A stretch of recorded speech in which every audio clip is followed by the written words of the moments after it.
ঘর এদিকে ঘর। চালাকি করার না, ভিডিও সাহেব আসবে, মীমাংসা হবে, এখান থেকে যাবে, নাহলে ঠ্যাং কেটে দেবো।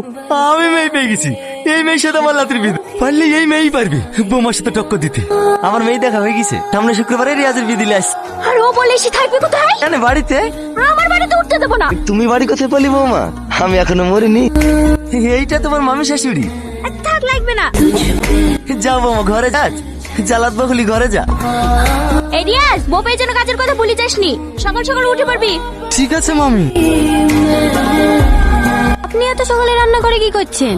তোমাকে কাল রাতে বললাম না, বাড়ির সব কাজ আমিই করি। তো এগুলো তো মেয়েদের কাজ। আমি মামি সব কাজ করি। আমি মামিকে চা করে দিয়ে আসছি।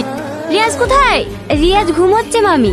এখন থেকে তো আপনার সেবা যত্ন আমিই করব, কিছু দরকার হলে আমাকে বল। এলেন মামি। এটা কোনো চা হলো?